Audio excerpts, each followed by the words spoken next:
Hello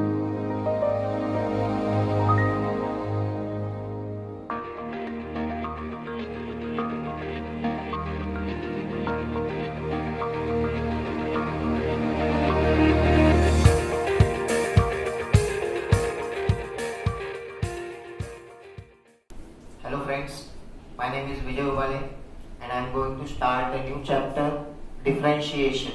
आज हम लोग डिफरेंशिएशन स्टार्ट करने वाले हैं और डिफरेंशिएशन है क्या उससे पहले हम जान लेते हैं कि ये कहाँ से है। तो डिफरेंशिएशन ये कैलकुलस पार्ट में आता है और मैथमेटिक्स में कैलकुलस पार्ट जो होता है वो क्या बताता है। मैथमेटिक्स में एक सब पार्ट आता है कैलकुलस जो कि बहुत वास्ट है और उसमें डिफरेंशियल कैलकुलस आता है। बट कैलकुलस हमको क्या सिखाता है मैथमेटिक्स में, कैलकुलस ये बताता है कि मैथमेटिक्स में हम मोशन और चेंज जिसके बारे में पढ़ते हैं, मोशन और चेंज ये सब हमको कैलकुलस में मिलता है। अब कैलकुलस का यूज कहाँ पे होता है, तो कैलकुलस जैसे कि अभी अर्थ का जो सैटेलाइट होता है उसका जो ऑर्बिट होता है उसको प्रेडिक्ट करने के लिए हम लोग कैलकुलस पढ़ते हैं या फिर कैलकुलस का वहां पे यूज होता है। और फिर सपोज कि कैलकुलस का यूज कहाँ कहाँ पे होता है, जैसे कि इनर्शियल नेविगेशन सिस्टम डिजाइन करने के लिए या फिर साइक्लोट्रॉन डिजाइन करने के लिए या फिर स्पेस ट्रैवलिंग में जो भी प्रॉब्लम आता है उसको डिजाइन या उसको सॉल्व करने के लिए भी हम लोग कैलकुलस का यूज करते हैं। अब कैलकुलस में डिफरेंशिएशन आता है तो हम लोग उसको बोलते हैं डिफरेंशियल कैलकुलस। अब डिफरेंशियल कैलकुलस होता क्या है, तो डिफरेंशियल कैलकुलस में भी हम सेम चीज स्टडी करते हैं कि द रेट ऑफ चेंज, मतलब रेट ऑफ चेंज क्या है, किसी भी ऑब्जेक्ट का इंस्टेंटेनियस चेंज होना, मतलब पॉइंट पे चेंज होना, ये हम लोग डिफरेंशियल कैलकुलस में पढ़ते हैं। अब रेट ऑफ चेंज क्या बताता है, सपोज अभी डिफरेंशिएशन है क्या, differentiation is the process of finding derivative, मतलब डिफरेंशिएशन एक प्रोसेस है जो डेरिवेटिव फाइंड आउट करता है। डेरिवेटिव है क्या, डिफरेंशियल कैलकुलस में डेरिवेटिव होता क्या है, तो डेरिवेटिव क्या होता है चेक करते हैं हम लोग। In derivative we mainly deal with the rate of change of dependent variable, ये बहुत इंपॉर्टेंट है, dependent variable with respect to one और more independent variable, with respect to one और मोर इंडिपेंडेंट वेरिएबल्स। मतलब क्या है कि किसी एक वेरिएबल के चेंज होने से दूसरे के ऊपर इफेक्ट पड़ता है, तो जो चेंज होता है स्टार्टिंग में उसको हम लोग बोलते हैं इंडिपेंडेंट वेरिएबल, और उसकी वजह से जिसके ऊपर इफेक्ट होता है उसको हम लोग बोलते हैं डिपेंडेंट वेरिएबल। तो डेरिवेटिव क्या होता है कि दो क्वांटिटी है, दो ऑब्जेक्ट है मेरे पास, तो किसी एक के चेंज होने की वजह से दूसरा चेंज होता है तो उसको हम लोग बोलते हैं डेरिवेटिव, मतलब एक का इफेक्ट दूसरे के ऊपर पड़ता है तो हम लोग उसको बोलते हैं डेरिवेटिव। अब डेरिवेटिव का यूज कहां पे होता है, डेरिवेटिव का यूज होता है कि जैसे कोई भी फंक्शन इंक्रीज हो रहा है या डिक्रीज हो रहा है या फिर मिनिमम है या मैक्सिमम है, या फिर इसके अलावा अगर देखा जाए तो बायोलॉजी में या फिर बिजनेस में, इकोनॉमिक्स में, या फिर उसके भी आगे अगर तुम मेडिसिन फार्मास्यूटिकल कंपनीज में भी जाओगे तो डिफरेंशियल कैलकुलस का यूज होता है, और अगर आगे जाओगे तो पॉलिटिकल साइंस में भी इसका यूज होता है। तो बहुत जगह पे ये हमको यूज होता है, मतलब बहुत जगह पे इसका यूज किया जाता है डिफरेंशियल कैलकुलस का, और उसमें भी डेरिवेटिव। आप इकोनॉमिक्स में भी जाओगे तो आपको डेरिवेटिव मिलेगा। तो यहाँ इसका ये जो चैप्टर है बहुत इंपॉर्टेंट है इस 12th के लिए, मतलब 12th साइंस में ये फर्स्ट चैप्टर है और इसके बेसिस पे हमको बहुत सारे चैप्टर्स पढ़ने, तो ये चैप्टर अगर अच्छे से कर लेते हो तो तुम्हारा मैथ्स तो एकदम मस्के की तरह निकल जाएगा। चलो अभी हम लोग स्टार्ट करते हैं डेरिवेटिव। डेरिवेटिव तो समझ में आ गया कि क्या है कि एक वेरिएबल चेंज होता है उसका इफेक्ट दूसरे वेरिएबल के ऊपर होता है, और इंस्टेंटेनियस चेंज बताता है, मतलब जगह जगह पे वो कैसा चेंज होता है उसका इफेक्ट क्या होता है वो सब बताता है। ये सब लिंक है। फॉर एग्जांपल मैं एक एग्जांपल लेता हूं, जैसे कि अभी एक एग्जांपल लेते हैं हम लोग, pressure of the gas depends on the volume of the container.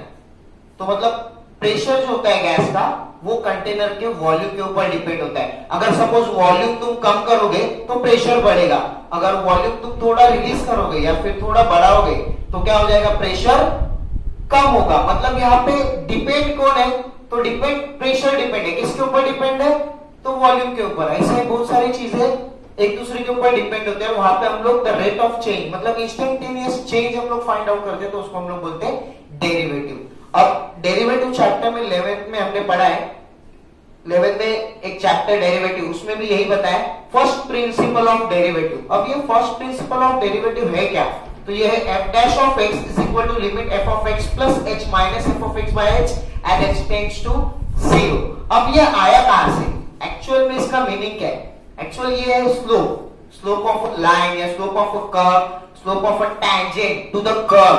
तो अभी ये स्लोप मतलब ये फॉर्मूला जनरेट कैसे हुआ, तो इसका जनरलाइजेशन हम लोग एक शॉर्टकट में देख लेते हैं क्या है। तो सपोज मेरे पास एक ग्राफ है,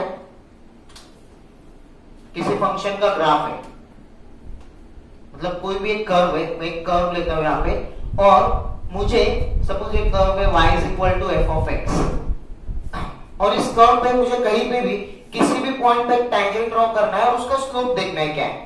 तो टैंजेंट ड्रॉ करने के लिए या फिर इसका स्लोप, टैंजेंट का स्लोप फाइंड आउट करने के लिए मैं इस कर्व पे नॉर्मली हम लोग स्लोप कैसे फाइंड आउट करते हैं? सपोज मेरे पास अगर कोई स्ट्रेट लाइन है, स्ट्रेट लाइन, तो इसका स्लोप कैसे फाइंड आउट करोगे? स्लोप फाइंड आउट करने के लिए मुझे दो पॉइंट सिलेक्ट करना पड़ता है, उसको बोलते हैं two point form of slope. कोई भी दो पॉइंट, अगर ये दोनों पॉइंट से तुम क्या कर सकते हो? स्लोप फाइंड आउट कर सकते हो, कहीं पे भी ले लो दो पॉइंट। तो स्ट्रेट लाइन में क्या होता है? स्लोप तुम किसी भी दो पॉइंट से फाइंड आउट कर सकते हो, तो वो क्या होता है? स्लोप किसी भी दो पॉइंट पे सेम आएगा, क्योंकि वो स्ट्रेट लाइन है और ये जो ट्रायंगल बन रहे हैं ना, वो सिमिलर ट्रायंगल से, इसलिए इस लाइन का स्लोप किसी भी पॉइंट पे सेम आएगा। बट अगर कर्व होगा, कर्व होगा तो प्रॉब्लम क्या है? कर्व होगा तो सपोज मैं इस कर्व पे दो पॉइंट लेता हूं, दो पॉइंट लेता हूं और उसमें से एक लाइन ड्रॉ करता हूं, एक लाइन ड्रॉ किया, राइट? सपोज मैं इसको बोलता हूं P and this is Q, x axis, vertically जो है वो y एक्सिस है। अब यहां पे सपोज मेरा ये जो पॉइंट है ना, मैं इसको x कंसीडर करता हूं, x, और ये जो पॉइंट है ना, इसको मैं सपोज ये x है और ये डिस्टेंस को मैं h कंसीडर करता हूं, h, इतना डिस्टेंस। तो ये जो हो जाएगा, ये हो जाएगा x प्लस h, और ये ग्राफ किसका है? y is equal to f of x। तो p के कोऑर्डिनेट्स क्या होंगे? अगर ये x है तो ये क्या हो जाएगा? ये होगा हमारा f ऑफ x, यानी कि p के कोऑर्डिनेट होंगे x, f of x। Similarly q के कोऑर्डिनेट्स क्या होंगे? तो इधर पे हम लोग चेक करते हैं, ये जो पॉइंट होगा ये होगा f of x plus h। तो q के कोऑर्डिनेट्स होंगे x plus h, f of x plus h। Okay, अब स्लोप होता क्या है? सपोज ये सेकेंड लाइन है, इसको हम लोग बोलते हैं सेकेंड लाइन, सेकेंड लाइन। तो इस लाइन का स्लोप कैसे निकाला जाएगा? हमको दो पॉइंट पता है, स्लोप का फॉर्मूला भी पता है। सपोज मैं इसको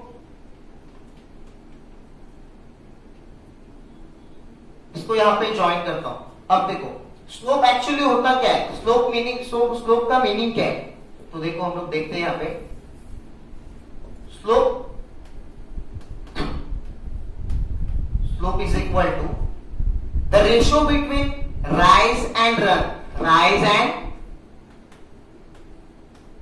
run, the ratio between rise and run. Slope is nothing but the ratio between rise and run. But अब ये जो डिस्टेंस है, इसको हम लोग क्या बोल सकते हैं? इसको हम लोग बोल सकते हैं कि चेंज इन x, मतलब x में चेंज हुआ है। कितना चेंज हुआ है? तो x plus h, change in x, x plus h minus x, x plus h minus x, that is delta x। इसको हम लोग क्या बोल सकते हैं? Delta x। और ये जो राइज हुआ है, इसको हम लोग बोल सकते हैं डेल्टा y। डेल्टा ये ग्रीक लेटर है, ये क्या शो करता है? चेंज शो करता है, चेंज। तो डेल्टा x मतलब change in x, delta y मतलब चेंज इन y। तो क्या हो जाएगा यहाँ पे? Rise is delta y by delta x। लेकिन हमारे पास दो पॉइंट है, तो हम लोग स्लोप कैसे फाइंड आउट करते हैं? स्लोप हम लोग फाइंड आउट करते हैं y2 minus y1 by x2 minus x1, which is equal to y2 है क्या? अब y2 क्या है? f of x plus h minus y1 क्या है? f of x divided by x2, x2 is x plus h and x1 is x। So यहां से x x cancel, तो क्या बचा इधर पे? f of x plus h minus F of x divided by h। अब यहां पे इतना तो समझ में आया, बट ये लिमिट कहां से आया? लिमिट ये जो लिमिट h टेंड्स टू 0। तो अभी मैं क्या करता हूं, ये जो पॉइंट है ना, यहां पे जो पॉइंट दिखाया गया है, इस पॉइंट को मैं इस पॉइंट के क्लोज लेके आता हूं। मतलब इसको ऐसा स्लाइड करोगे मैं, जब तुम देखो मैं बताता हूं तुमको, यहां पे इसको जब तुम इधर से स्लाइड करोगे ना, तो ये पॉइंट इसके क्लोज आएगा। तो कितना क्लोज लेके आना है? उतना क्लोज लेके आना है कि यहां पे लाइन ड्रॉ हो जाए। और वो लाइन कैसे लगना चाहिए? Tangent to the curve. Tangent to the curve मतलब वो जो पॉइंट है ना, वो जो पॉइंट है वो इसके क्लोज आना चाहिए। किसके? एक्स के। इतना क्लोज आना चाहिए कि वो लगना चाहिए कि उसके ऊपर ओवरलैप हुआ है, बट ऐसा होता नहीं है, ऐसा अपने को करना नहीं। तो देखो यहाँ पे ये जो h है, अब यहाँ पे जो x प्लस h है, मतलब ये डिस्टेंस जो है, h को क्या करना है? इसके क्लोज लेके आना है। कितना close? As h tends to 0, मतलब 0 के लेवल पे उसको लेके आना है। इतना क्लोज उसको लेके आना है। तो क्या होता है, इतना क्लोज उसको लेके आएंगे तो क्या होगा? डेल्टा एक्स में कितना चेंज होगा? बहुत स्मॉल चेंज होगा, मतलब 0 के बराबर। इसलिए हम लोग क्या करते हैं, इसमें लिमिट ऐड करते हैं। तो ये क्या हो जाएगा? Slope is equal to limit F of X plus H. यहां पे फिर से लिखते हैं। तो अब स्लोप क्या हो जाएगा? देखो स्लोप क्या हो जाएगा? Limit f of x plus h minus f of x divided by h at x tends to 0। आपको समझ में आया भी लिमिट कहां से आया? क्योंकि ये h जो है ना, हम लोग इतना क्लोज लेके जाते हैं उसके कि वो लगता है कि वो x से है, बट हम लोग उसको यहाँ पे शो करते हैं कि h is not equal to 0, मतलब वो x और h के बीच में कुछ तो डिफरेंस है, तो बहुत कम है। तो इसके लिए हम लोग वहां पे क्या यूज करते हैं? Limit as delta X, limit as h tends to 0। तो ये फॉर्मूला कहां से जनरेट हुआ आपको समझ में आया ही होगा। अब आगे बढ़ते हैं। इसके बाद हम लोग देखते हैं कि जैसे अभी डेरिवेटिव में फर्स्ट टॉपिक है हमारा। फर्स्ट टॉपिक क्या है? First topic is a derivative of composite functions. तो कंपोजिट फंक्शंस पढ़ने से पहले मैं चाहता हूं कि आप डेरिवेटिव के कुछ फॉर्मूलेस देख लो। तो डेरिवेटिव कैसे आता है देखो।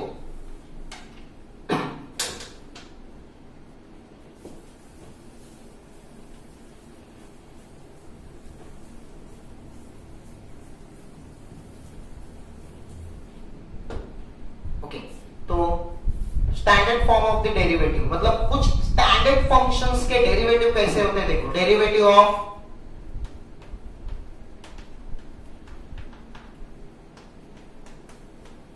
सम standard functions, derivative of some standard functions. अब स्टैंडर्ड फंक्शन में फर्स्ट में लेता हूं, जो कि हमारे सिलेबस में बुक में भी दिया है, फर्स्ट है। तो फर्स्ट रूल क्या है? Derivative of c with respect to x is equal to 0 where c is any constant. c is any constant. मतलब क्या है यहाँ पे कि c का डेरिवेटिव जो है वो 0 होगा, क्योंकि c कोई एक कांस्टेंट है, वेरिएबल नहीं है। वेरिएबल मतलब जो चेंज होते रहता है, c यहाँ पे चेंज नहीं होता है। अब ये जो नोटेशन है, सपोज कि मेरे पास कोई फंक्शन है y is equal to F of X, y is equal to F of X, और मुझे इसको डिफरेंशिएट करना है। तो बाय फर्स्ट प्रिंसिपल से भी मैं इसको डिफरेंशिएट करता हूं, जो कि 11th में था, बट अब ये थोड़ा एडवांस हो गया है। तो ये 12th में कैसा करना है? डायरेक्ट डिफरेंशिएट करना है। डायरेक्ट डिफरेंशिएट मतलब कैसे? तो अगर सपोज मैं इसको डिफरेंशिएट करूं y, तो इसको रीड कैसे करना है? Derivative of y with respect to x is equal to derivative of f of x with respect to x। But इसको हम लोग ऐसे भी लिख सकते f डैश ऑफ x। तो फर्स्ट प्रिंसिपल और ये जो डेरिवेटिव डायरेक्टली है, दोनों सेम होते हैं, बट डिफरेंस क्या होता है? दोनों के मेथड्स अलग अलग है, दोनों को अलग अलग तरीके से सॉल्व किया जाता है। इसको बोलते हैं फर्स्ट प्रिंसिपल, और ये डायरेक्ट डिफरेंशिएशन हुआ है। तो derivative of F of X क्या होता है? F dash of X. और मैंने बताया यहाँ पे तुमको डेरिवेटिव क्या बताता है? Slope of a tangent. अभी इस कर्व पे कहीं पे भी तुम एक पॉइंट ले लो, कहीं पे भी, मतलब तुम किसी भी पॉइंट से टैंजेंट पास करके उसका स्लोप फाइंड आउट कर सकते हो। हर एक पॉइंट पे इंस्टेंटेनियस चेंज, समझ में आ रहा है अभी आपको? सेम यहाँ पे भी कि ये कांस्टेंट है, तो कांस्टेंट का डेरिवेटिव जीरो कैसे? फॉर एग्जांपल अगर मैं यहाँ पे y इज इक्वल टू 5 लेता हूं, कितना लिया मैंने? y is equal to 5। अब y इज इक्वल टू 5 मतलब क्या है? पहले तो इसका मतलब देखिए, y is equal to F of X क्या है? y is equal to F of X मतलब x यहाँ पे इंडिपेंडेंट वेरिएबल है और y उसके ऊपर डिपेंड है, that is y is a function of x। इसको रीड कैसे करना है? y is a function of x मतलब y जो है वो x के ऊपर डिपेंड है। अब फॉर एग्जाम्पल मैं कुछ वैल्यू देता हूं x और ये y, ओके? तो सपोज मैंने x 0 लिया तो y भी क्या होगा? 0। x अगर 1 लिया तो y क्या होगा? 1। x अगर 2 लेता हूं तो इस सपोज कि मैंने इसको x स्क्वायर कंसीडर किया, y is equal to F of x is equal to x square. So अगर मैंने x 0 लिया तो y का वैल्यू क्या होगा? 0। अगर मैं x 1 लेता हूं तो इधर 1 सब्स्टिट्यूट करो तो y कितना होगा? 1। अगर मैं x माइनस 1 लेता हूं तो x स्क्वायर क्या हो जाएगा? प्लस 1। अगर मैं x 2 लेता हूं तो y क्या हो जाएगा? 4 स्क्वायर करने के बाद। वैसे ही मतलब जैसे जैसे x चेंज हो रहा है y अपने आप चेंज होते जा रहा है। सेम सिमिलरली ऐसे यहाँ पे कुछ है क्या चेंज करने के लिए? x है क्या? नहीं है। तो तुम x कुछ भी लो, x यहाँ पे कुछ भी लो, y हमेशा 5 5 5 5 ही आएगा। तो हम लोग इसको ऐसे फंक्शंस को बोलते हैं कांस्टेंट फंक्शन। तो कांस्टेंट फंक्शन का डेरिवेटिव 0 क्यों होता है? अभी हम लोग इसका ग्राफिकल रिप्रेजेंटेशन देखेंगे। Suppose y is equal to 5 है और मुझे अगर इसका ग्राफ ड्रॉ करना है तो सपोज ये 5, यहां से मैंने एक लाइन ड्रॉ किया which is y is equal to 5 और मैं अभी किसी भी पॉइंट पे इसको डिफरेंशिएट यानी इस लाइन का स्लोप फाइंड आउट करता हूं। तो देखो सपोज मैं यहां पे 2 पॉइंट लेता हूं, एक जो है मेरे पास x, दूसरा है x प्लस h। तो f ऑफ x क्या होगा यहाँ पे? f ऑफ x है तुम्हारा यानी कि 5। f ऑफ x जो है तुम्हारा क्या है? वो 5, राइट ना? यानी ये पॉइंट जो होगा तुम्हारा x 5 और ये जो होगा x प्लस h 5। अब बाय फर्स्ट प्रिंसिपल से अगर इसको सॉल्व करेंगे तो स्लोप का फॉर्मूला क्या है? Slope is equal to y2 minus y1 by x2 minus x1 is equal to, तो y2 कितना है? 5, y1 कितना है? 5 divided by x plus h minus x2 minus x1 तो कितना आया? 0 divided by h which is 0। मतलब यहां पे इस लाइन का स्लोप, कांस्टेंट लाइन का स्लोप क्या होगा? 0। इसीलिए कांस्टेंट का डेरिवेटिव हम लोग क्या लिखते हैं? 0। ये हो गया फर्स्ट फॉर्मूला। सेकंड जो फॉर्मूला हम लोग चेक करेंगे अभी,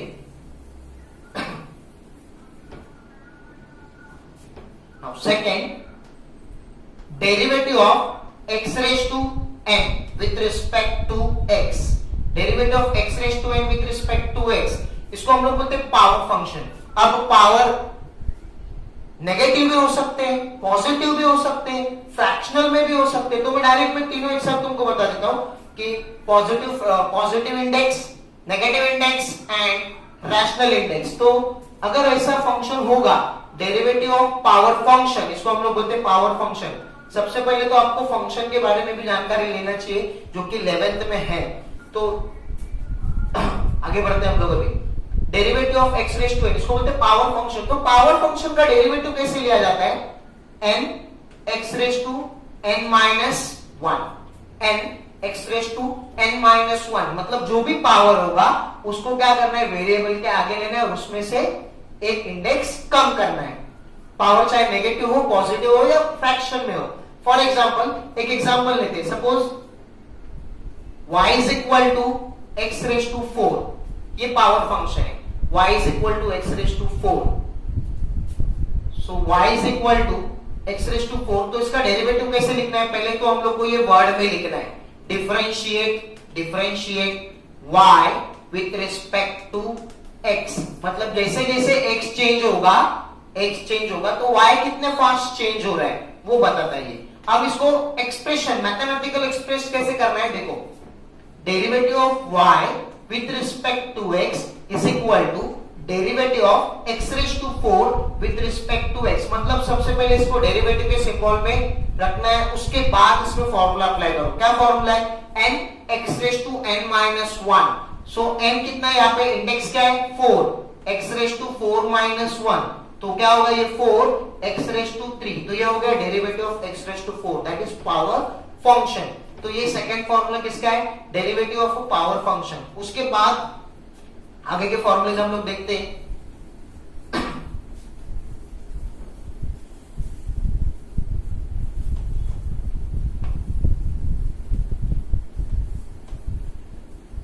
मैं आपको अभी डायरेक्ट फॉर्मूले देता हूं, एक्सप्लेन करना रहेगा तो देखेंगे हम लोग।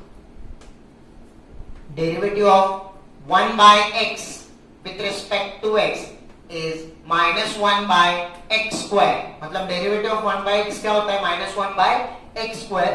4 derivative of root x with respect to x is equal to 1 by 2 root x।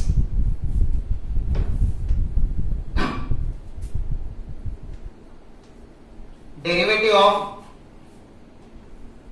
log x with respect to x is 1 by x. Next, derivative of a raised to x with respect to x is a raised to x log a. Derivative of e raised to x with respect to x is e raised to x. e raised to x का derivative same होता है e raised to x. Next, derivative of sin x, trigonometry का differentiation कैसे करते हैं? Derivative of sin x is equal to cos x and derivative of cos x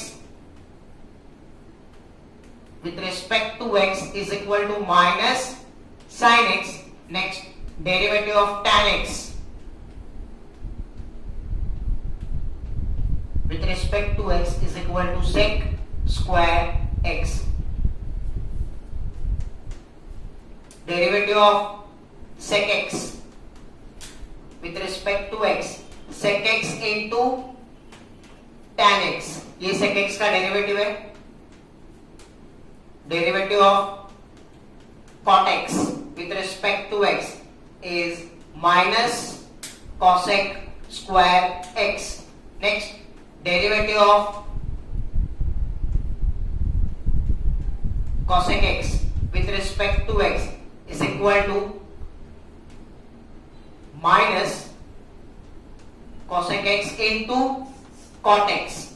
तो ये derivative के स्टैंडर्ड फंक्शंस के कुछ फॉर्मूले। अब इसमें देखो